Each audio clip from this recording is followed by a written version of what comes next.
Assalamualaikum warahmatullahi wabarakatuh. Selamat datang Winggaters. Apa kabar malam ini? Semoga kalian semua selalu dalam keadaan baik dan dilindungi dari segala hal.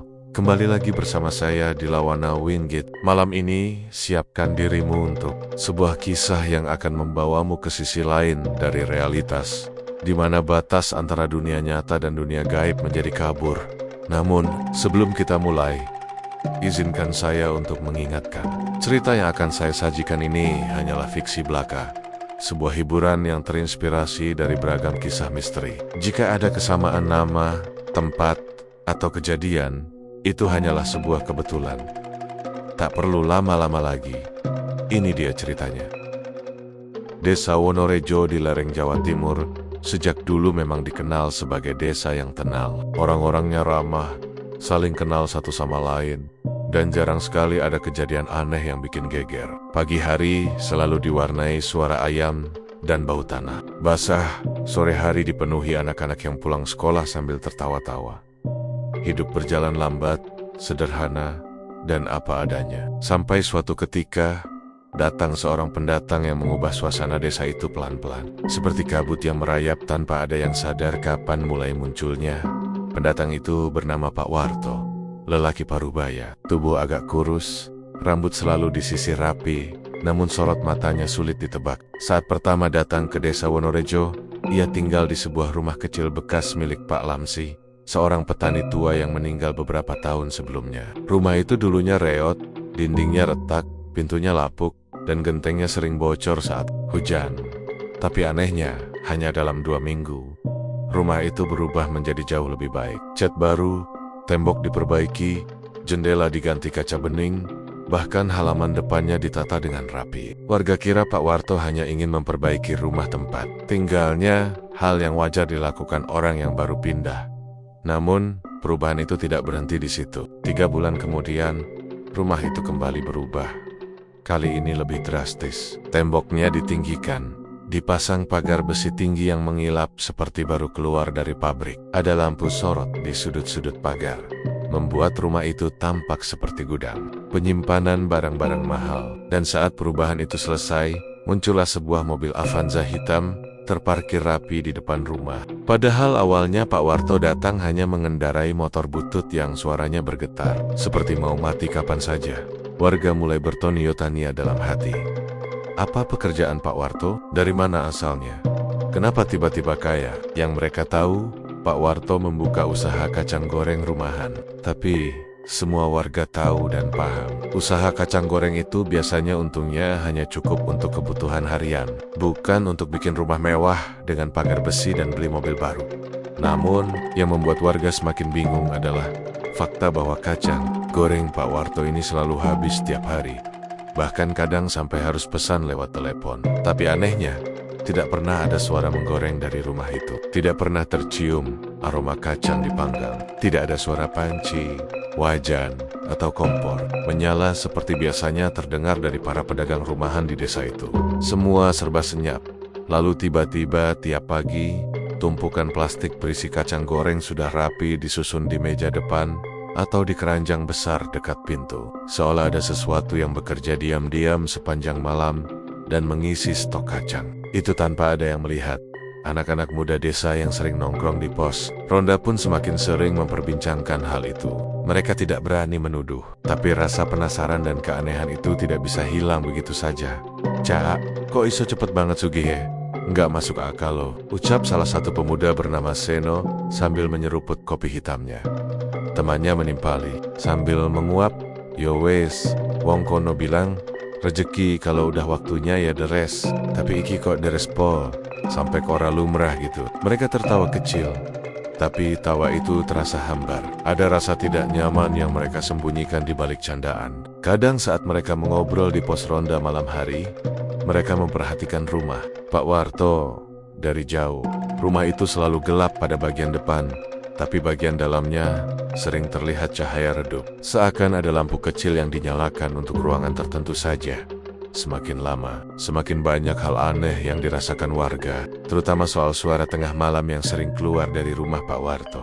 Suaranya bukan seperti orang kerja, bukan suara menggoreng, atau memasak. Suara itu seperti langkah kaki kesel-kesel yang berlari cepat, kadang bersahut-sahutan, kadang seperti saling mengejar. Langkah itu ringan, cepat, dan bunyinya teratur seperti hentakan kaki anak kecil. Sesekali, terdengar pula suara cekikikan pelan, suara yang membuat bulu kuduk meremang. Bu Rini, tetangga terdekat Pak Warto, paling sering mendengarnya. Ia tinggal tepat di rumah sebelah, rumah kayu sederhana, dengan halaman yang sempit, yang jaraknya hanya dipisahkan oleh pagar bambu. Ia pernah menceritakan kejadian itu kepada anaknya yang kebetulan sedang mudik. "Mboh ya, Rin, ibu kira itu cucu datang ke sini, tapi pas tak lihat, kok ndak ada siapa-siapa," ucap Bu Rini sambil mengusap lengannya sendiri. Merasa merinding saat mengingat kejadian itu. "Suara itu," kata Bu Rini, "kadang terdengar seperti ada beberapa anak kecil yang sedang main kejar-kejaran di dalam rumah Pak Warto. Tapi anehnya, tidak pernah sekalipun Bu Rini melihat ada tamu atau anak kecil masuk ke rumah itu. Pak Warto juga tidak punya keluarga yang tinggal bersamanya. Ia tinggal sendirian.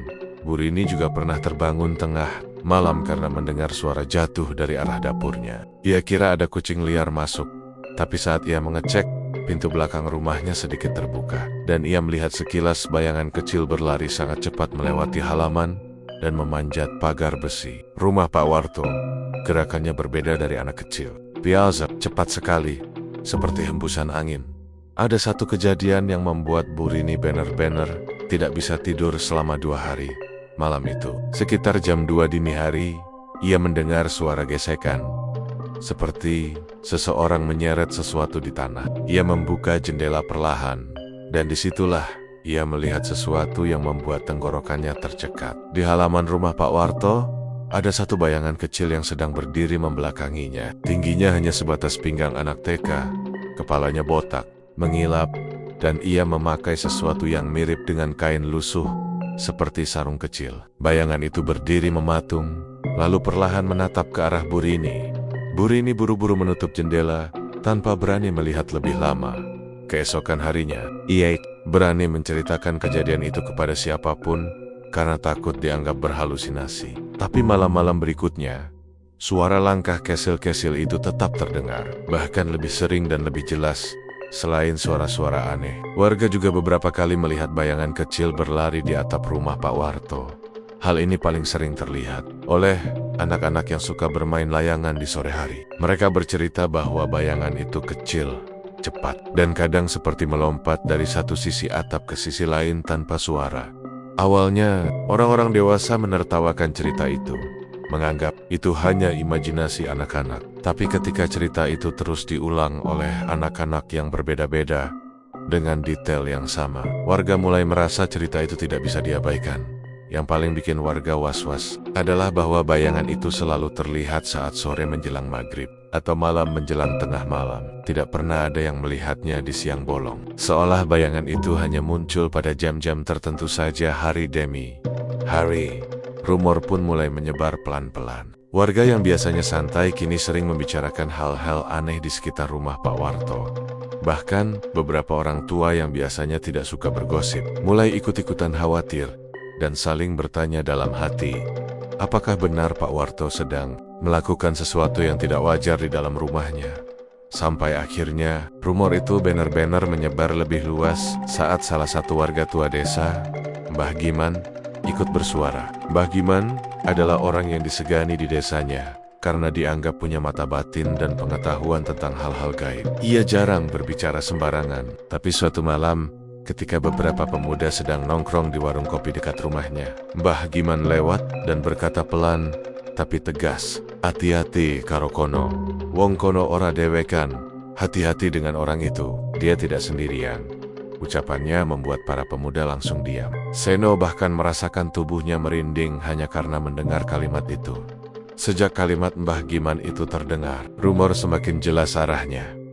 Pak Warto pesugihan, tidak ada yang berani bilang keras-keras, tapi semua membicarakannya dalam hati. Ada yang bilang ia pelihara tuyul, ada yang bilang ia melakukan ritual-ritual aneh di dalam rumahnya. Ada juga yang bilang ia mendapatkan bantuan dari makhluk tak kasat mata setelah menumbalkan sesuatu. Warga desa Wonorejo mulai takut, tapi mereka tidak tahu harus bersikap bagaimana. Mereka tidak punya bukti, hanya firasat dan kejadian-kejadian ganjil yang terus berulang. Tapi satu hal yang pasti, desa yang dulu tenang berubah menjadi desa yang penuh rasa was-was. Suara jangkrik pun terasa berbeda, seakan menyimpan sesuatu. Setiap malam ketika angin berembus dari lereng, beberapa warga sering merasa seperti ada sesuatu yang mengawasi mereka. Seperti ada mata kecil mengintip dari balik kegelapan, menunggu, mengamati, atau mungkin mencari sesuatu. Dan yang paling orang takutkan, bukanlah tentang apakah Pak Warto benar pesugihan atau tidak. Yang paling menakutkan adalah jika rumor itu benar, maka makhluk-makhluk kecil yang sering terlihat berlari, bersembunyi, dan tertawa di malam hari itu bukanlah halusinasi. Mereka benar-benar ada, hidup, dan bekerja untuk sesuatu yang lebih gelap dari yang bisa dibayangkan warga biasa. Itulah awal dari semua kengerian yang akan datang. Dan sayangnya, warga Wonorejo tidak tahu bahwa apa yang mereka lihat hanyalah permukaan kecil dari sebuah rahasia besar yang sedang berkembang di balik tembok tinggi dan lampu-lampu redup rumah juragan kacang goreng yang misterius itu. Warung-warung di kota kecil di lereng Wonorejo selalu penuh sesak saat pagi dan siang hari. Para pedagang tahu satu-satunya kacang goreng yang laris manis dan bisa habis dalam hitungan jam hanyalah kacang goreng milik Pak Warto dari pasar desa hingga toko kelontong di kota, semua rebutan stoknya. Kadang ada pedagang yang sampai naik pitam karena baru datang sore hari, tapi stoknya sudah habis. Anehnya, tidak pernah ada yang tahu bagaimana proses penggorengan itu dilakukan. Kacang goreng selalu muncul rapi dalam plastik bening, tertata seperti baru saja diproduksi. Padahal beberapa orang menunggu hingga siang. Tak satu pun terlihat ada asap atau aroma kacang panas yang wajar keluar dari rumah Pak Warto Pemuda Karang. Taruna desa yang sering lewat di depan rumah Pak Warto pun makin penasaran. Mereka sering nongkrong di pinggir jalan, memperhatikan rumah itu, berharap melihat aktivitas yang wajar. Karyawan sibuk menggoreng kacang, aroma kacang panas menusuk hidung, suara wajan berbenturan, atau sekadar melihat asap tipis mengepul dari kompor. Tapi yang mereka temukan hanyalah rumah yang sunyi. Tidak ada tanda kehidupan normal. Dan jendela selalu tertutup rapat kecuali satu jendela di lantai atas yang kadang tampak sedikit terbuka. Seakan memanggil mata-mata penasaran untuk mengintip suatu. Pagi Seno, pemuda desa yang terkenal paling nekat, memberanikan diri untuk mendekati rumah itu. Ia tahu banyak warga yang sudah penasaran, tapi mereka takut. Sebab ia ingin melihat dengan matanya sendiri bagaimana mungkin kacang goreng itu bisa laris tanpa proses produksi yang terlihat. Dengan napas tertahan, ia mengetuk pintu Pak Warto. Pak, tiap hari hasilnya banyak banget. Emang ngogorengnya kapan? Tanya Seno sambil menahan rasa grogi yang naik ke tenggorokannya. Pak Warto menatap Seno sekilas, matanya tajam, tapi terselubung ramah. Senyum tipis muncul di bibirnya. Pokoknya ada rezekinya, nomor yang penting pelanggan puas, jawabnya sambil menepuk bahu Seno dengan ringan. Tapi ada sesuatu dalam tatapan Pak Warto yang membuat Seno merinding, sesuatu yang tak bisa dijelaskan. Suaranya berat, tapi ada nada yang aneh, terdengar hampir seperti bisikan dari tempat jauh, tapi tetap jelas dan nyata. Seno mengangguk, tapi hatinya tidak tenang. Ia merasa ada sesuatu yang tidak biasa di balik rumah itu. Siang itu, Seno terus memikirkan jawaban Pak Warto. Di hatinya, timbul pertanyaan yang tidak bisa hilang. Siapa yang menggoreng semua kacang itu? Siapa yang menimbang, mengemas, dan menyortirnya? Dan yang lebih menakutkan, kenapa rumah Pak Warto selalu terlihat rapi dan bersih, tapi tidak ada aktivitas manusia normal yang terlihat? Ia mencoba bertanya kepada beberapa tetangga, tapi semua hanya menggeleng. Beberapa orang menghindar, seolah takut kalau membicarakan Pak Warto terlalu terang-terangan bisa membahayakan diri mereka sendiri. Bahkan anak-anak yang biasanya nakal dan cerewet, kini menunduk ketika melewati rumah itu. Bisik-bisik di antara mereka terdengar tidak jelas. Hanya kata-kata singkat seperti ngeri atau aja dekat. Malam harinya Seno tidak bisa menahan rasa penasarannya. Ia memutuskan untuk mengintai rumah Pak Warto dari jalan setapak di depan rumahnya. Hujan gerimis menambah suasana mencekam. Lampu jalan yang redup hanya membuat bayangan pepohonan di sekitar rumah tampak lebih panjang dan menyeret. Seno menahan napas ketika ia melihat jendela lantai atas sedikit terbuka. Ada cahaya redup di dalam, cukup untuk membuat bayangan terlihat bergerak. Perlahan-lahan, Seno mencondongkan tubuhnya, mencoba melihat lebih jelas. dari celah jendela itu. Ia melihat sesuatu yang membuat jantungnya hampir berhenti. Ada bayangan kecil, tidak lebih tinggi dari lutut orang dewasa, yang sedang memindahkan kacang dari karung besar ke plastik-plastik kecil. Bayangan itu bergerak cepat, lincah. Tangan mungilnya menimbang dan menata kacang dengan ketelitian yang tidak masuk akal untuk ukuran manusia. Setiap gerakan begitu presisi dan teratur, tapi ada sesuatu yang aneh. Tidak wajar, tidak ada suara seperti manusia. Tidak ada langkah kaki, hanya bayangan yang bergerak cepat, nyaris seperti ilusi. Tiba-tiba, terdengar suara Pak Warto dari dalam rumah. Suaranya berat, berbeda dari biasanya, seakan bukan suara manusia biasa. Cepat, besok harus lebih banyak. Suara itu menggema di dalam rumah, penuh tekanan, dan menggetarkan udara di sekitar. Seno terkejut, hampir terjungkal mundur. Suaranya seram, ada vibrasi yang membuat bulu kuduknya berdiri. Tanpa pikir panjang, Seno langsung kabur ke arah hutan di belakang rumah. Menoleh sekilas, tapi tidak berani terlalu lama. Bayangan-bayangan kecil itu hilang secepat datangnya, dan lampu redup di jendela perlahan padam. Hari-hari berikutnya, Seno semakin curiga. Ia mulai memperhatikan rumah Pak Warto dengan lebih teliti. Setiap malam, selalu ada suara aneh, langkah kaki kecil-kecil, cekikikan halus, dan gerakan bayangan yang aneh di jendela. Tidak pernah ada seorang manusia pun yang terlihat. Kadang bayangan itu melompat dari lantai atas ke lantai bawah, lalu menghilang begitu saja. Anak-anak yang bermain di jalanan juga mengaku melihat bayangan kecil itu bergerak di atap rumah. Cepat, licin, dan hampir tak terlihat jelas. Warga yang lewat sekadar melihat dari jauh sering merasa ada yang mengintai mereka. Tapi begitu mereka menoleh, tidak ada siapapun. Suatu sore, Seno memutuskan untuk mendekati pasar desa, tempat biasanya kacang Pak Warto dijual. Di sana, pedagang lain saling berebut mendapatkan stok. Mereka tidak peduli harus membayar lebih mahal atau antre panjang. Semua demi kacang goreng yang katanya rasanya enak banget dan kriuknya awet sampai malam. Seno memperhatikan cara pedagang menata kacang di etalase. Semuanya rapi, tapi ada yang aneh.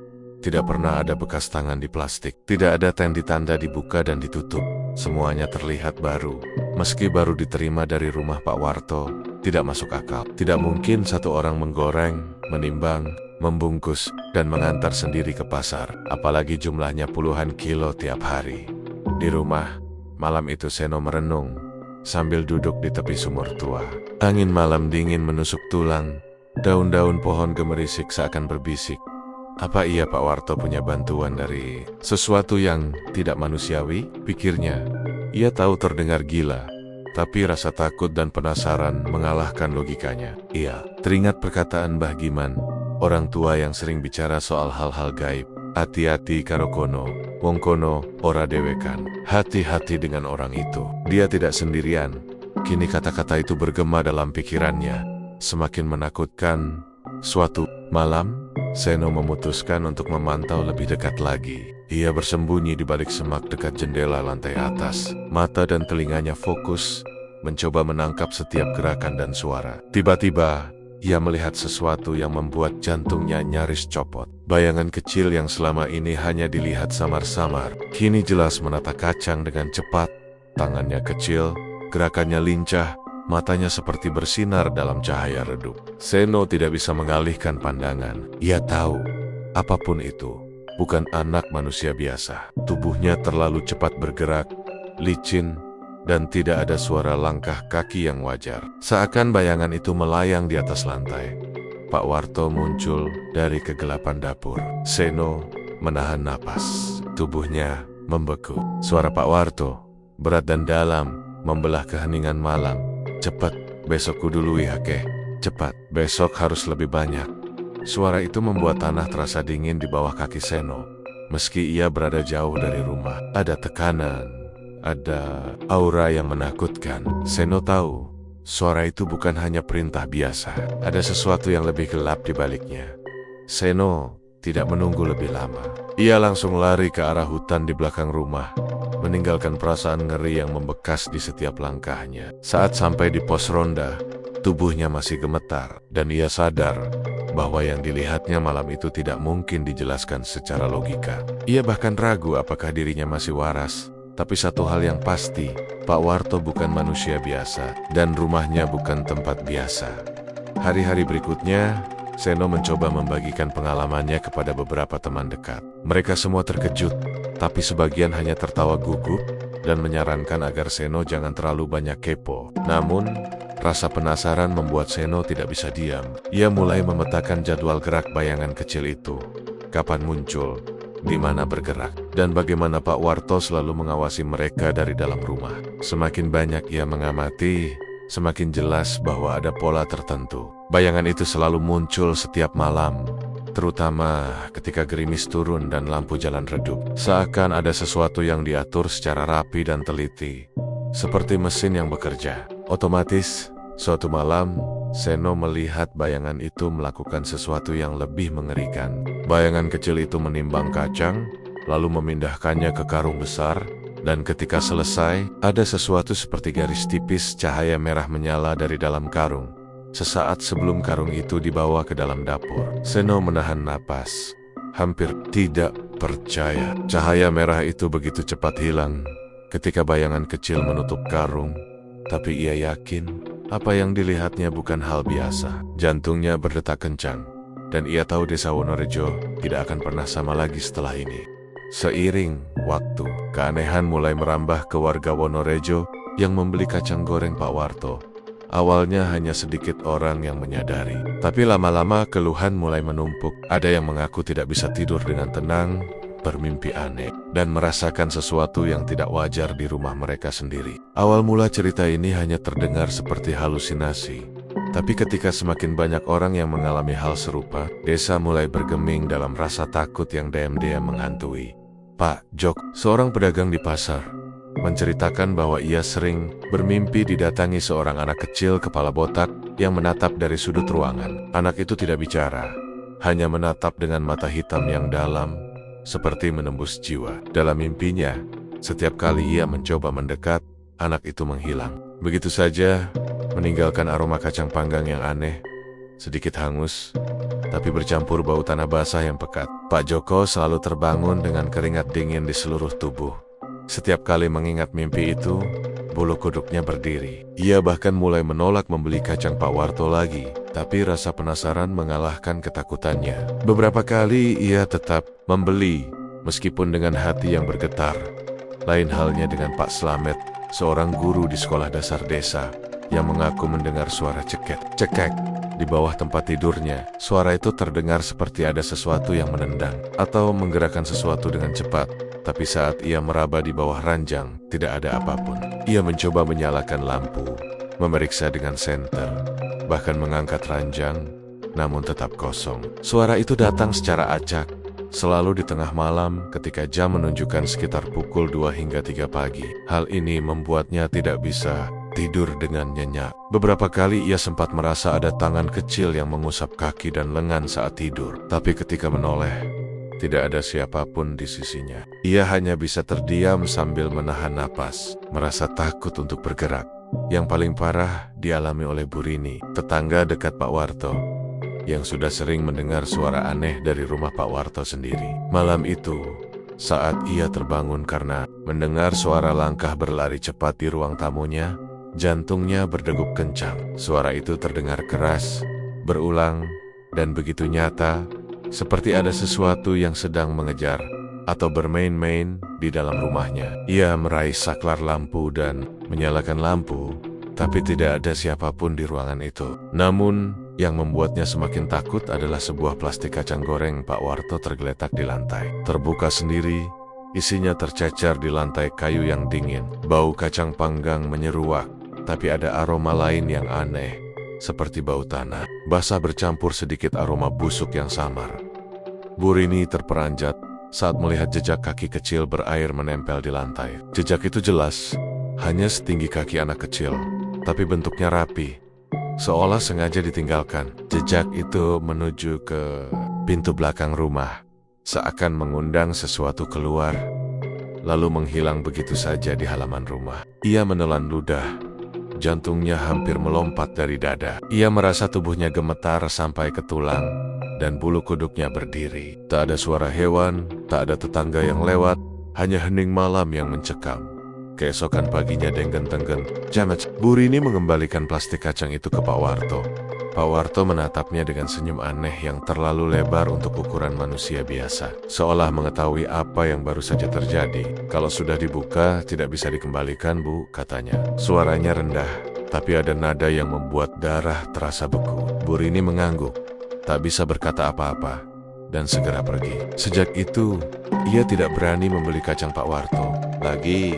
Meskipun beberapa kali menemukan plastik kacang itu tiba-tiba muncul di depan pintu rumahnya, tanpa jejak siapapun yang menaruhnya. Setiap kali itu terjadi, ia merasa seakan mata kecil sedang mengintip dari balik gelap. Menunggu reaksi dari dirinya, kabar tentang kacang Pak Warto yang membawa sial ini perlahan menyebar di desa. Banyak warga mulai saling bertukar cerita. Pak, Joko, Pak Slamet, Bu Rini, bahkan beberapa ibu rumah tangga yang membeli kacang hanya untuk lauk tambahan. Semua punya cerita anehnya masing-masing. Salah satunya adalah Bu Marni, yang suatu malam mendengar suara ketukan halus di dinding kamarnya, tepat di sisi tempat tidurnya. Awalnya ia pikir itu tikus, tapi suara itu beraturan, seperti ketukan tangan kecil. Ketika ia mendekat, tidak ada apa-apa. Bahkan bau kacang panggang samar-samar muncul di udara kamar. Meski ia tidak menaruh kacang sama sekali di ruangan itu. Beberapa warga mencoba menjual kacang Pak Warto ke tetangga atau teman di desa lain, berharap agar energi aneh, it's a healing. Namun, kabar aneh tetap datang. Pembeli baru yang mencoba membuka plastik kacang itu mengaku bermimpi didatangi bayangan kecil kepala botak. Bayangan itu tidak pernah bicara, hanya menatap mereka dengan mata hitam pekat. Ada yang terbangun sambil menjerit. Ada yang melihat tangan-tangan kecil menyentuh wajah dan tubuhnya, seolah sedang menguji batas kesabaran manusia. Seno, yang sejak awal sudah curiga, mulai mencatat kejadian-kejadian ini. Ia mengamati pola munculnya gangguan. Hampir semua terjadi setelah plastik kacang dibuka, dan semakin lama kacang itu terbuka, gangguan semakin intens. Ada suara langkah, cekikikan, bahkan terkadang bayangan kecil muncul di tepi ruangan. Hanya beberapa detik, lalu menghilang secepat. Angin malam, suatu malam, Bu Rini kembali diganggu. Kali ini lebih parah. Ia terbangun mendengar suara geseran di atas lemari. Seperti ada sesuatu yang merayap. Jantungnya berdegup kencang, dan tangannya gemetar saat menyalakan lampu. Ia ingat, bayangan kecil berdiri di atas lemari, kepala botak, mata hitam menatap lurus ke arahnya. Bayangan itu hanya menatap beberapa detik, kemudian melompat ke lantai dengan gerakan yang begitu cepat, hingga nyaris tidak terlihat. Plastik kacang di lantai terbuka lebih lebar dari sebelumnya, kacangnya berserakan, dan bau tanah basah bercampur. Aroma kacang panggang menusuk hidungnya. Bu Rini menjerit pelan, menutupi mulutnya agar tidak terdengar tetangga. Hatinya terasa panas dingin, dan seluruh tubuhnya gemetar. Ia tahu, ini bukan mimpi, ini nyata. Ia merasa ada sesuatu yang hidup di rumahnya, mengikuti setiap gerakannya. Ia bahkan melihat dua jejak kaki kecil basah mengarah ke pintu belakang. Seakan makhluk itu pergi tapi meninggalkan jejak untuk menakut-nakuti. Keesokan harinya, Bu Rini mengembalikan plastik kacang itu ke Pak Warto. Kali ini Pak Warto menatapnya dengan tatapan lebih dalam. Senyum tipisnya menyembunyikan sesuatu yang gelap, seolah ia tahu betul kejadian malam tadi. Wis dibuka, ora iso dibaleke maneh, Bu, katanya dalam bahasa Jawa. Suaranya lambat dan berat, menekankan setiap kata. Bu Rini hanya mengangguk tanpa bicara. Segera meninggalkan rumah itu dengan perasaan ngeri. Setelah kejadian itu, Bu Rini memutuskan tidak pernah lagi menyentuh kacang Pak Warto. Meskipun plastik kacang itu beberapa kali muncul di depan pintu rumahnya, dengan posisi yang selalu berbeda. Kadang di halaman depan, kadang di teras, kadang di depan pintu kamar. Setiap kali itu terjadi, ia merasa ada mata kecil yang mengawasi, siap menilai reaksinya. Seno sendiri mulai curiga bahwa kacang Pak Warto tidak hanya sekadar kacang. Ia merasa ada sesuatu yang hidup di baliknya, sesuatu yang bekerja sepanjang malam tanpa henti. Dan makhluk itu sepertinya mengambil energi dari orang yang membuka kacang itu. Ia merenung di tepi sumur desa, menatap air yang beriak di terpa angin malam, dan sadar bahwa misteri Pak Warto bukan hanya soal kekayaan atau usaha kacangnya, tapi sesuatu yang lebih gelap dan berbahaya. Beberapa anak kecil di desa juga mulai bercerita pengalaman aneh. Ada yang melihat bayangan kecil berlari di halaman rumah mereka. Ada yang merasakan tangan kecil menyentuh kaki saat tidur. Dan ada yang bangun dengan bercak lumpur kecil di lantai kamar. Semuanya membeli kacang Pak Warto. Dan semuanya mengalami hal yang sama, ketakutan, gangguan, dan rasa penasaran yang tak bisa dijelaskan. Sejak itu, reputasi Pak Warto semakin misterius. Warga desa mulai menatap rumahnya dengan rasa takut. Anak-anak yang dulu berani bermain di jalan depan rumah Pak Warto kini menghindar. Mereka berbisik satu sama lain, "Ajan deme kacang iku, ngene lo, ojo dipangan, jangan sentuh kacang itu lo, jangan dimakan." Dan semua cerita ini baru permulaan. Karena semakin banyak orang yang membeli kacang Pak Warto, semakin banyak gangguan, semakin banyak ketakutan, dan semakin jelas bahwa rumah itu menyimpan rahasia yang lebih gelap dari yang bisa dibayangkan. Warga desa biasa, malam itu, hujan deras mengguyur desa Wonorejo. Petir menyambar, mencabik-cabik langit, menerangi lereng-lereng yang biasanya tenang dengan cahaya kilat yang tajam dan cepat. Angin bertiup kencang, membawa aroma tanah basah bercampur daun basah, dan suara hujan yang menimpa atap rumah dan jalanan membuat malam itu terdengar seperti simfoni alam yang mencekam. Warga desa yang kebetulan masih terjaga menandok sepat di bawah terpal atau atap rumah, berharap hujan segera reda. Tapi di rumah Pak Warto, suasana tampak berbeda. Dari kejauhan, rumah itu tampak terang benderang, seperti sedang ada pesta besar.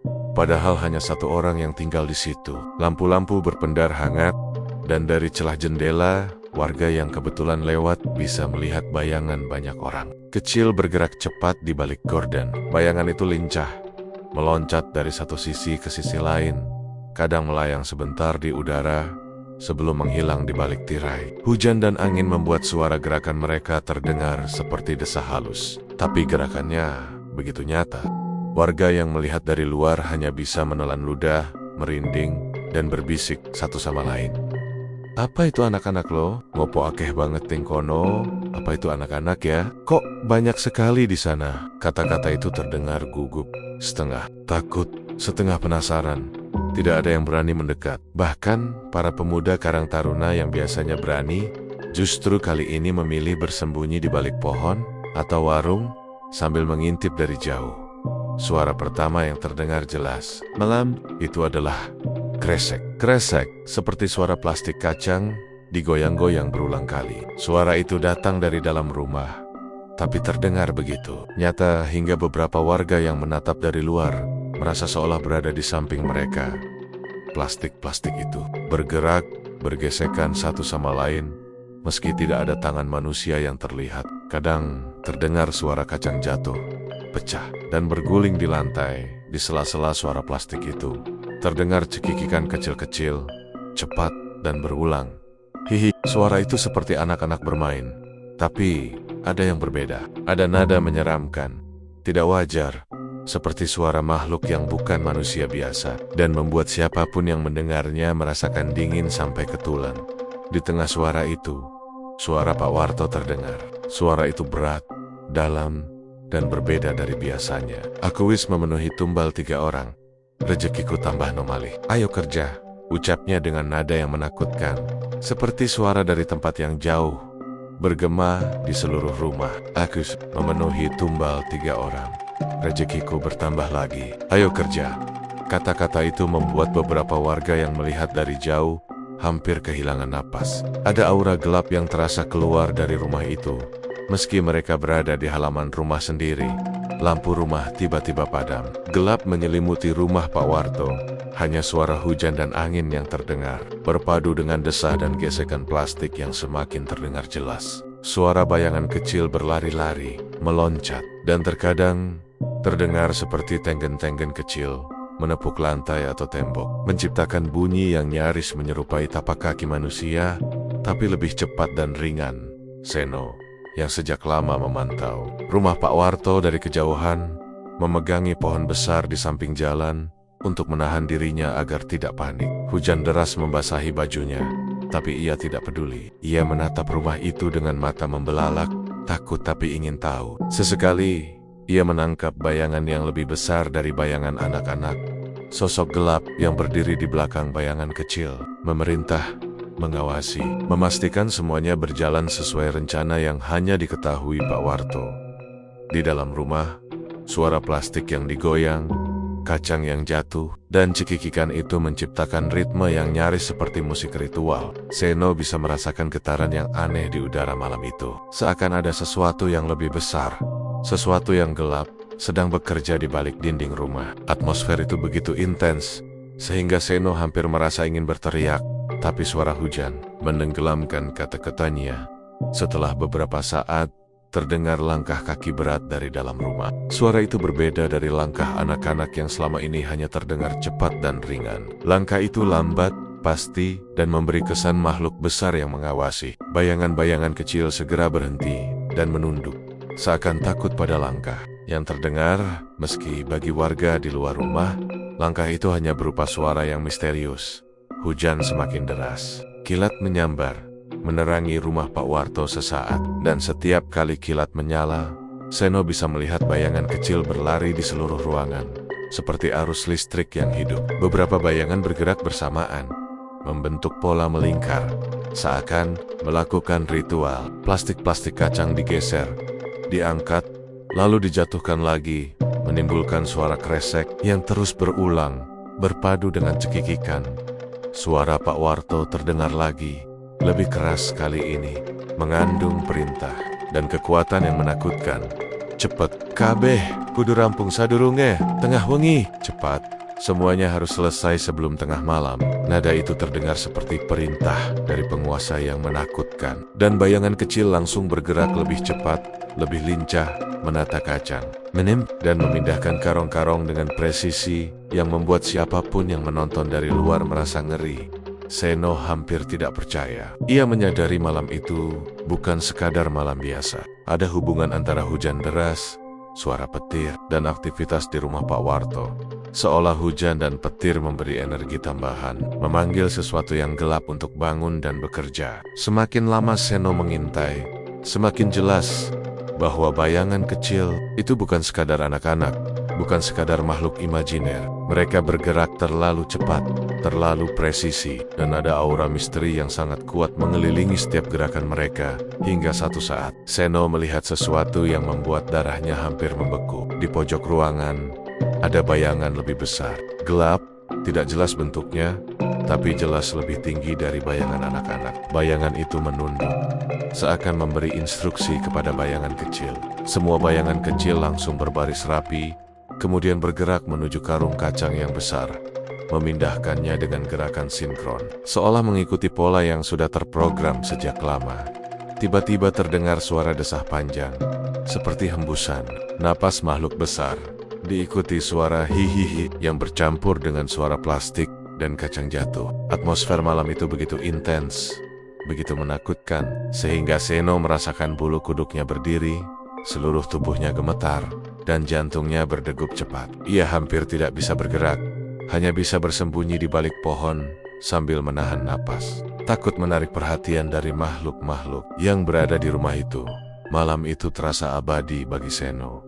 Setiap detik penuh ketegangan. Kilat menyambar, hujan mengguyur, suara petir mengguncang tanah. Tapi di rumah Pak Warto, ada ritual misterius yang berjalan lancar. Bayangan-bayangan kecil bekerja tanpa lelah, dan suara Pak Warto seperti memerintah dari dimensi lain. Seno sadar, apa yang ia saksikan bukan sekadar keanehan, tapi sesuatu yang gelap, berbahaya, dan di luar logika manusia biasa. Ketika tengah malam mendekat, semua suara tiba-tiba berhenti. Bayangan-bayangan kecil menghilang, lampu rumah tetap padam, dan rumah itu menjadi gelap, sunyi. Hanya suara hujan yang tersisa. Seno menelan ludah. Jantungnya masih berdegup kencang. Ia tahu malam itu adalah malam kesepakatan tengah malam. Malam di mana sesuatu yang gelap diaktifkan, dan sesuatu yang lebih besar disiapkan oleh Pak Warto dan makhluk-makhluk kecil itu. Seno berjalan pelan meninggalkan rumah. Tubuhnya basah kuyup karena hujan, tapi ia merasa tidak berani menoleh lagi. Ia tahu, rahasia Pak Warto lebih gelap dari yang bisa dibayangkan, dan desa Wonorejo kini terperangkap dalam lingkaran misteri yang siap menelan siapapun yang terlalu penasaran. Hati Seno dipenuhi satu kesadaran. Kekayaan Pak Warto bukan hanya karena kerja keras, tapi karena sesuatu yang tak wajar. Sesuatu yang bisa membawa malapetaka bagi siapapun yang terlibat. Desa Wonorejo yang sebelumnya tenang, kini berubah menjadi tempat yang menakutkan. Warga mulai berbicara dengan nada khawatir, berbisik-bisik di jalan, dan saling menatap dengan rasa takut yang sama. Berita tentang hilangnya 3 warga membuat desa itu seakan terselimuti kabut tebal yang tidak bisa hilang. Meski siang hari tetap cerah, yang pertama hilang adalah seorang anak kecil, namanya Bayu. Sore itu ia bermain layangan di lapangan dekat rumahnya, tertawa lepas sambil berlarian, mengendalikan layangannya yang menari di udara. Orang tua Bayu sibuk menyiapkan makan malam, yakin anaknya akan pulang tepat waktu. Tapi saat matahari mulai tenggelam, Bayu tidak kunjung terlihat. Orang tua dan tetangga mulai mencarinya, memanggil dengan keras. Tapi hanya suara angin dan dedaunan. Bayu menghilang begitu saja, seolah ditelan bumi. Yang kedua adalah Sigit, pemuda desa yang sering membantu warganya mencari rumput untuk kambing. Pagi itu ia berangkat ke hutan kecil di belakang desa. Biasanya, Sigit kembali sebelum sore, membawa keranjang penuh rumput segar. Tapi sore itu, ia tidak pulang. Warga mulai mencarinya, menelusuri hutan, menjerit memanggil namanya. Tapi tidak. Aida Jebang, hanya suara angin dan ranting yang patah yang terdengar. Seakan alam sendiri menolak memberi jawaban, yang membuat warga semakin panik. Terakhir kali Sigit terlihat, ia sedang berjalan dekat rumah Pak Warto, meskipun tidak ada yang tahu kenapa ia harus melewati situ. Yang ketiga adalah Pak Darmo, lelaki tua penjual kayu bakar yang sudah bertahan hidup sendiri di pinggiran desa. Pagi itu ia pergi ke hutan, mencari kayu bakar seperti biasa, meninggalkan gerobak kecilnya di jalan setapak. Tapi sore menjelang malam, ia tidak kembali. Warga pergi mencari di hutan, memanggil namanya, menelusuri sungai kecil dan semak-semak. Tapi tak ada tanda-tanda kehidupan. Anehnya, jalur terakhir yang dilalui Pak Darmo hampir selalu berada di dekat rumah Pak Warto. Dan setiap orang yang lewat di situ merasa ada sesuatu yang aneh, hening, sunyi, bahkan angin seolah berhenti bertiup. Kehilangan 3 warga itu membuat panik seluruh desa. Warga mulai menghindari rumah Pak Warto. Beberapa bahkan berbisik satu sama lain, takut terseret ke dalam lingkaran misteri yang sama. Aya, ado-ado, karo kono, oho, endek, omahai, pakwado, anjin lo, mbok, menawa aiso kelakon, kaya wong loro lan, siji kui, jangan dekat-dekat, jangan masuk ke rumah Pak Warto, siapa tahu bisa terjadi seperti 3 orang itu. Kata-kata itu tersebar, membuat orang-orang menutup pintu rumah lebih awal, menahan anak-anak agar tidak bermain di sekitar rumah Pak Warto, dan hati-hati setiap kali melewati halaman depan. Yang lebih aneh dan menakutkan adalah sikap Pak Warto sendiri. Ia tidak terlihat terganggu sama sekali oleh rumor atau ketakutan warga. Justru sebaliknya, setiap orang yang lewat rumahnya melihat bahwa rumah itu semakin mewah. Mobil diganti mobil baru yang mengkilap. Rumah kecilnya direnovasi menjadi bangunan bertingkat dengan pagar besi tinggi. Lampu-lampu terang menghiasi seluruh halaman. Usaha kacangnya semakin besar, hingga masuk ke pasar kota, diserbu pembeli dari luar desa. Seolah semua keanehan itu justru membuat kekayaannya bertambah cepat. Malam hari di lereng desa terasa lebih mencekam. Angin dingin berhembus menembus sela-sela jendela rumah warga. Dedaunan bergesekan, dan suara binatang malam terdengar lebih keras. Bayangan-bayangan di tepi jalan seperti ikut bergerak, memantul dari satu pohon ke pohon lain, membuat setiap orang yang keluar rumah merasa diawasi. Anak-anak yang biasanya berani bermain di halaman kini menunduk dan berlari pulang begitu petir menyambar jauh di langit. Suatu malam, Seno memutuskan untuk kembali mengintai rumah Pak Warto. Ia ingin mencari tahu apa yang sebenarnya terjadi, dan apakah hilangnya 3 warga ada hubungannya dengan rumah itu. Hujan gerimis menambah suasana tegang. Ia bersembunyi di balik semak dekat halaman rumah, menatap lampu yang menyala terang. Bayangan-bayangan kecil kembali muncul di jendela lantai atas, bergerak cepat, lincah dan presisi, seakan mengikuti perintah yang diberikan. Tiba-tiba, Seno melihat sesuatu yang membuatnya hampir kehilangan napas. Di halaman depan rumah, ada sesuatu yang terlihat seperti anak kecil, tapi gerakannya aneh, tidak wajar. Sosok itu menatap lurus ke arah Seno sekejap, kemudian menghilang begitu saja. Seno merasakan hawa dingin menyelimuti seluruh tubuhnya. Jantungnya berdetak kencang, dan ia tahu bahwa yang ia lihat bukan anak manusia biasa. Beberapa warga lain juga mulai mengalami pengalaman aneh. Burini, yang sebelumnya diganggu bayangan kecil, kini merasa ada yang mengikuti setiap langkahnya. Meskipun ia berada di dalam rumah sendiri, setiap kali ia membuka jendela, seakan ada mata kecil yang mengintip dari kegelapan luar, mengawasi gerak-geriknya. Terkadang, plastik kacang Pak Warto muncul di depan pintu rumahnya, meskipun ia sama sekali tidak memesan. Dan setiap kali itu terjadi, ia merasakan ketakutan yang begitu nyata, seperti ada sesuatu yang siap menyerang jika ia tidak berhati-hati. Pak Joko, yang sempat bermimpi anak kecil kepala botak, kini mengalami mimpi yang lebih intens. Ia bermimpi 3 sosok hilang yang selama ini diceritakan warga, berdiri di tengah rumah Pak Warto, diiringi oleh banggan-bianggan kecil yang bergerak cepat di sekeliling mereka. Suara cekikikan terdengar di telinganya, bercampur dengan aroma kacang panggang yang aneh, sedikit hangus, bercampur bau tanah basah. Ia terbangun dengan keringat dingin dan tidak berani lagi membeli kacang Pak Warto. Warga desa mulai menyadari satu hal yang menakutkan. Setiap orang yang hilang terakhir terlihat di sekitar rumah Pak Warto, dan semua pengalaman aneh selalu terkait dengan kacang gorengnya. Namun, tidak ada yang berani melawan Pak Warto secara langsung. Aura Rama itu membuat mereka merasa tak berdaya. Bahkan orang dewasa yang biasanya berani, kini menunduk dan membisikkan doa ketika melewati rumah itu.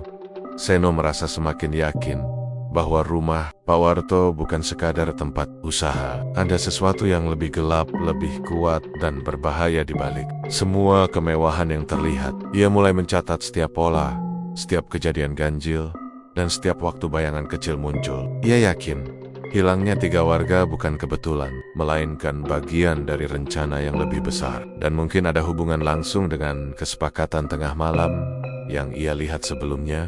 Desa Wonorejo kini berubah. Jalanan sunyi. Di malam hari, orang-orang menutup pintu lebih awal, dan anak-anak dilarang bermain di sekitar rumah Pak Warto. Rumor tentang pesugihan dan makhluk-makhluk kecil yang membantu Pak Warto semakin liar. Beberapa warga mulai berpikir untuk pindah, tapi takut kehilangan tanah dan rumah yang sudah diwariskan turun-temurun. Suasana mencekam membuat udara desa terasa berat, dan semua orang tahu sesuatu yang gelap sedang mengintai, siap menelan siapapun yang terlalu penasaran. Seno sendiri merasa terjebak di antara rasa takut dan rasa ingin tahu. Ia tahu satu hal, Pak Warto tidak hanya kaya karena kerja keras atau keberuntungan biasa, tapi ada sesuatu yang lebih kuat, sesuatu yang gelap, yang membuat rumah itu menjadi pusat misteri dan teror. Dan malam itu, ketika Seno menatap rumah Pak Warto dari balik semak, ia sadar bahwa apapun yang terjadi berikutnya bisa mengubah hidup desa Wonorejo selamanya. Malam itu, udara di desa Wonorejo terasa begitu tebal dan dingin. Angin yang biasanya berhembus lembut kini menusuk ke tulang, membawa aroma tanah basah bercampur asap kayu bakar yang samar. Seno, Doni, dan Bagas bersembunyi di balik semak di sudut jalan. Tubuh mereka basah karena gerimis tipis yang turun sejak petang. Mata mereka tertuju pada rumah Pak Warto yang tampak gelap, tapi anehnya tetap mengeluarkan cahaya redup dari celah jendela. Seno menelan ludah, mencoba menenangkan napasnya yang cepat. Tenang, Cak, kita harus lihat jelas apa yang sebenarnya terjadi, bisiknya lirih kepada Doni dan Bagas. Doni mengangguk, tapi wajahnya pucat pasi. Bagas hanya diam, menggenggam erat tongkat kayu yang ia bawa. Meski tahu itu tidak akan banyak menolong, waktu menunjukkan pukul 2 pagi ketika pintu belakang rumah Pak Warto perlahan terbuka sendiri. Tidak ada suara kunci, tidak ada suara engsel. Yang pintu itu bergerak seolah didorong oleh tangan tak terlihat. Hati ketiganya berdegup kencang. Dari celah pintu itu terdengar suara langkah kecil-kecil, cepat, nyaris tidak terdengar tapi begitu nyata. Dan kemudian yang muncul dari pintu itu bukan 1 atau 2, tapi lebih dari 5 makhluk kecil. Tingginya hanya setinggi lutut orang.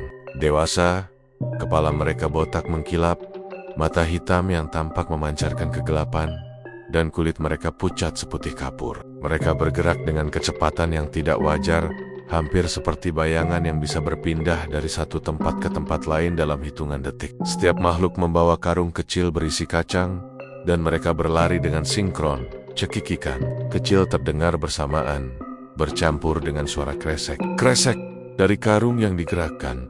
Seno menahan napas, hampir tidak percaya dengan apa yang dilihatnya. Doni menutup mulutnya dengan tangan, matanya membelalak. Bagas lirih cak, koyok tuyul tenan iki. Cak, kayak tuyul beneran ini. Kata-kata itu membuat ketiganya semakin sadar bahwa yang mereka saksikan bukan sekadar makhluk biasa. Tiba-tiba dari dalam rumah muncul sosok Pak Warto. Wajahnya pucat, hampir seperti mayat yang hidup. Mata cekung dan suaranya bergetar tapi terdengar keras. Memerintah dengan otoritas yang mencekam. Kerja kalian. Rezeki harus tetap ngalir. Teriaknya, nada itu berbeda dari biasanya. Ada kekuatan gelap yang mengalir dari suaranya. Membuat bulu kuduk berdiri dan membuat ketiganya merasa ada tekanan di udara sekitarnya. Makhluk kecil itu langsung bergerak lebih cepat. Mengikuti perintah Pak Warto. Mereka menata kacang, memindahkan karung, bahkan beberapa kali meloncat ke rak tinggi, dan kembali turun dengan gerakan yang presisi. Setiap kali mereka bergerak, cekikikan terdengar, bercampur dengan suara kacang, jatuh, dan gesekan plastik. Seno, Doni, dan Bagas tidak berani bergerak. Mereka hanya bisa menatap dalam kengerian. Doni hampir pingsan. Ia merasakan tubuhnya lemas, dan napasnya tercekat. Bagas menahan bahu Doni agar tidak jatuh, sambil menatap sosok Pak Warto dengan campuran takut dan penasaran. Seno menelan ludah, mencoba memahami apa yang sedang terjadi. Ia sadar satu hal, ini bukan manusia biasa, dan makhluk-makhluk kecil itu bukan anak-anak. Mereka adalah tuyul, sesuai dengan cerita rakyat yang pernah ia dengar, tapi jauh lebih nyata, lebih menakutkan, dan lebih berbahaya. Pak Warto berdiri di tengah ruang, matanya menatap makhluk-makhluk itu seakan ia adalah penguasa dunia mereka. Aura gelap mengelilinginya, seperti ada energi tak terlihat yang memancar dari tubuhnya. Tambah jumlah karungnya, besok harus lebih banyak. Perintahnya lagi, dan makhluk-makhluk itu segera bergerak dengan kecepatan yang sulit dipercaya, seolah memiliki kekuatan super. Seno merasakan dingin yang menusuk ke tulang. Ia mulai sadar bahwa Pak Warto sudah tidak sepenuhnya manusia. Wajahnya yang pucat, mata cekung, dan suara yang bergetar bukan tanda manusia biasa. Ada sesuatu yang gelap, sesuatu yang berasal dari dunia lain, yang tinggal di tubuh Pak Warto, dan memberi kekuatan luar biasa pada makhluk-makhluk kecil itu. Ketiganya terus mengamati. Mereka melihat satu makhluk kecil tiba-tiba melompat ke karung yang lebih besar, mengangkatnya dengan mudah. Sesuatu yang mustahil bagi anak manusia seusianya. Makhluk itu bergerak cepat ke rak tinggi, meletakkan karung, lalu kembali lagi ke barisan. Cekikikan terdengar bersamaan dengan suara kresek yang nyaris seperti musik ritual. Doni berbisik lagi, hampir tidak terdengar Seno. Pie iki ramong pesugihan, iki Luis Akakui. Seno, gimana ini? Ini bukan cuma pesugihan, ini lebih dari itu. Seno hanya mengangguk pelan. Ia mulai memahami bahwa kekayaan Pak Warto tidak datang dari kerja keras atau keberuntungan biasa. Ada sesuatu yang gelap, supranatural, dan sangat berbahaya yang bekerja sepanjang malam, dan makhluk-makhluk kecil itu hanyalah alat untuk mewujudkan kekuatan itu. Ketika makhluk-makhluk itu selesai dengan tugas mereka, mereka satu persatu menghilang ke arah jalan desa. Gerakan mereka begitu cepat, seolah tersedot oleh kegelapan malam, meninggalkan jejak kaki kecil yang basah di tanah, bercampur lumpur dan aroma kacang panggang yang aneh. Suara cekikikan mereka berakhir dengan tiba-tiba, membuat suasana menjadi sunyi. Hanya hujan yang terdengar, dan angin yang mengguncang dedaunan. Seno, Doni, dan Bagas masih bersembunyi, tidak berani bergerak. Ketiganya merasakan jantung berdetak kencang, tangan gemetar, dan bulu kuduk berdiri. Mereka tahu malam itu mereka menyaksikan kebenaran yang tidak seharusnya diketahui manusia biasa. Kebenaran tentang Pak Warto dan makhluk-makhluk kecilnya. Pak Warto menutup pintu belakang, dan seketika rumah menjadi gelap gulita. Hanya suara hujan yang terdengar, tapi aura gelap di udara masih terasa. Seno menatap teman-temannya, wajah mereka pucat pasi. Kita harus cerita ke warga. Tapi, piye kerane, Kak? Kita harus cerita ke warga. Tapi bagaimana caranya, Cak? Bisiknya. Bagas menggeleng. Wajahnya masih pucat. Ra usah ketok kabeh. Sing penting kita ngerti. Aja nganti dideleng Pak Warto maneh. Tidak usah terlihat. Semua yang penting kita tahu. Jangan sampai dilihat Pak Warto lagi.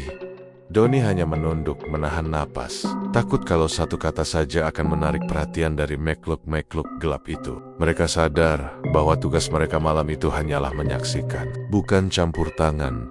Karena Pak Warto memiliki kekuatan yang lebih besar daripada yang bisa mereka bayangkan.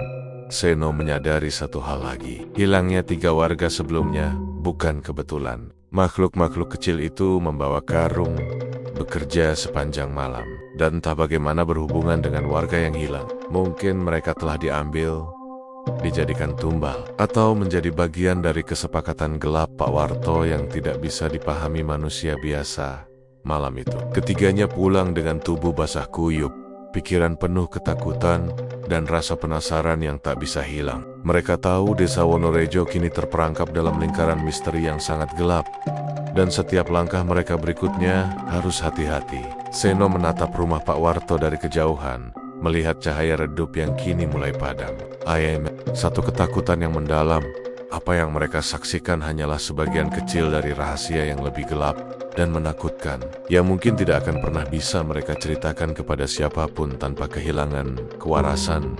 Ketika mereka sampai di rumah masing-masing dari mereka duduk termangu di kamar, menatap langit gelap. Suara hujan, angin dan petir terdengar seperti melodi suram yang terus mengingatkan mereka akan malam itu. Seno menulis catatan singkat, menggambar bayongen kecil, menyebutkan sosok Pak Warto yang pucat dan matanya yang gelap. Ia sadar, ini bukan sekadar cerita horor biasa. Ini kenyataan yang mengerikan, yang menunggu waktu untuk menelan siapapun yang terlalu penasaran. Malam itu menjadi titik balik bagi Seno, Doni dan Bagas. Mereka tahu bahwa kekayaan Pak Warto tidak datang dengan cara wajar, bahwa makhluk-makhluk kecil itu nyata, dan bahwa desa Wonorejo akan semakin mencekam jika misteri ini tidak segera dihadapi. Tapi satu hal jelas, Pak Warto sudah tidak sepenuhnya manusia, dan siapapun yang mendekat terlalu jauh bisa menjadi bagian dari kegelapan itu. Pagi itu, kabut tipis menyelimuti desa Wonorejo. Matahari baru saja menampakkan sinarnya di balik lereng, tapi udara terasa berat, seperti ada sesuatu yang masih menggantung di antara pepohonan dan rumah-rumah warga. Setelah hilangnya 3 warga dan malam yang mengerikan di rumah Pak Warto, para pemuda desa merasa tidak bisa tinggal diam. Mereka segera pergi ke balai desa, melapor kepada kepala desa, Pak Harjo, seorang lelaki parubaya yang selama ini dikenal bijaksana, tapi juga berhati-hati. Kepala desa, Pak, rumah Pak Warto. Kami yakin ada hubungannya dengan hilangnya 3 warga itu, kata Seno dengan suara bergetar. Masih ketakutan meski siang sudah tiba. Doni dan Bagas berdiri di sampingnya. Wajah mereka pucat tapi tegang. Kepala desa mengangguk pelan, menahan rasa takutnya sendiri. Wong, kita harus bertindak bersama. Tapi kudu hati-hati, ngene lo. Iki ora masalah biasa, kita harus berhati-hati. Ini bukan masalah biasa, ujarnya sambil menatap mata para pemuda. Malam itu, warga desa berkumpul di depan rumah Pak Warto. Semua orang membawa lampu senter, obor, dan beberapa senjata sederhana cangkul, kayu, bahkan golok. Suasana sunyi dan tegang. Tidak ada yang berani berbicara terlalu keras. Setiap langkah terdengar jelas di jalan desa yang basah karena hujan semalam. Ketika mereka tiba di rumah Pak Warto, yang tersisa hanyalah keheningan yang menakutkan. Rumah yang sebelumnya megah kini kosong sepi, seolah ditinggalkan bertahun-tahun. Pagar besi masih berdiri, tapi gerbang terbuka sendiri dengan suara berdecit. Lampu-lampu yang biasanya terang kini padam. Semua peralatan, lemari, karung-karung kacang, bahkan pakaian Pak Warto hilang tanpa jejak. Lantai rumah tampak bersih, tapi ketika diperhatikan lebih teliti, ada jejak kaki kasil-kasil di seluruh lantai. Jejak itu melingkar, menari di antara ruang tamu dan dapur, kemudian mengarah keluar rumah, menembus jalan desa, dan lenyap di ujung kampung. Warga saling menatap dengan panik dan bingung. Beberapa menunduk, merasakan hawa dingin yang aneh. Seperti ada yang mengawasi mereka dari kegelapan. Suara burung hantu terdengar jauh di hutan, dan sesekali angin membawa bisikan halus. Hihihi, cekikikan kecil yang sangat familiar. Saino menandok, menatap jejak kaki itu. Iki ramong pesugihan, Cak. Iki luwih medeni tinimbang sing tak kira. Ini bukan cuma pesugihan, ini lebih menyeramkan daripada yang kukira, bisik Nialiri. Kepada Doni hanya mengangguk, wajahnya pucat, tangan gemetar. Bagas menelan ludah, matanya menatap gelap di ujung jalan. Semua orang menyadari satu hal, Pak Warto dan makhluk-makhluk Nia menghilang, tapi jejak mereka masih ada, seperti meninggalkan pesan atau ancaman. Malam-malam berikutnya, Desa Wonorejo tetap digelayuti rasa takut. Beberapa warga melaporkan melihat bayangan kecil berlari di antara pepohonan lereng hutan, kadang hanya satu atau dua, kadang lebih banyak, bergerak cepat hingga hampir tidak terlihat. Suara cekikikan terdengar lagi, terutama saat malam menjelang atau saat hujan gerimis menimpa atap rumah. Suara itu membuat orang yang mendengarnya merinding, bahkan beberapa orang sampai tidak berani keluar rumah. Beberapa warung desa menemukan plastik kacang goreng muncul di depan pintu mereka. Plastik itu tidak berlabel, tidak ada tulisan, hanya kacang goreng biasa. Namun, tidak ada yang berani menyentuhnya. Warga percaya itu adalah titipan dari makhluk-makhluk kecil Pak Warto. Pesan bahwa kekuatan gelap itu masih ada, siap kembali kapan saja. Plastik itu kadang muncul di pagi yang dingin, kadang saat senja, selalu di tempat yang sama, depan pintu, di ambang rumah, atau di halaman belakang. Seno, yang masih sering kepikiran malam terakhir di rumah Pak Warto, mengalami hal yang lebih menek. Suatu malam, ketika ia duduk sendiri di kamar menulis catatan, ia mendengar suara dari balik jendela. Suara itu kecil, pelan, tapi jelas terdengar. "Besok aku datang lagi, Mas." Seno merinding, tangannya gemetar. Dan ia langsung menutup jendela serta menguncinya. Suara itu begitu nyata, bukan sekadar angin atau imajinasi. Ia sadar kekuatan itu belum pergi dan mungkin akan kembali setiap saat, menunggu kesempatan untuk muncul lagi. Warga desa mulai menyadari satu pola. Usaha kacang goreng misterius itu sesekali muncul di desa-desa terpencil, terutama desa yang sepi dan terpencil di lereng-lereng Jawa Timur. Tidak ada yang tahu dari mana datangnya, dan siapapun yang menemukan plastik kacang itu tidak boleh membuka atau menyentuhnya. Konon, jika orang itu membuka plastik atau mencoba memakannya, malapetaka akan menimpa dirinya atau orang-orang di sekitarnya. Hari demi hari, kisah itu tetap hidup di mulut warga. Anak-anak dibesarkan dengan cerita seram tentang tuyul juragan kacang goreng. Sosok makhluk kecil yang licik, cekikikannya bisa terdengar saat malam. Dan kekuatan gelap Pak Warto yang bisa muncul kembali kapan saja. Orang tua selalu memperingatkan anak-anak mereka, yen ketemu plastik kacang iki, ojo disentuh, aja dibuka, aja diwatsi, liane, aiso gawe cilaka. Kalau ketemu plastik kacang ini, jangan disentuh, jangan dibuk, jangan diutak-atik, lainnya bisa berbahaya.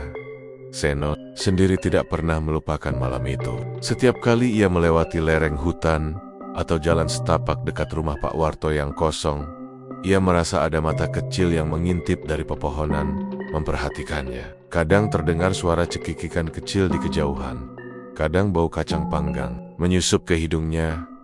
Meski tidak ada api atau rumah yang terbakar, ia menyadari bahwa Pak Warto dan makhluk kecilnya tidak pernah benar-benar pergi, hanya menunggu waktu untuk kembali, siap menimbulkan ketakutan baru.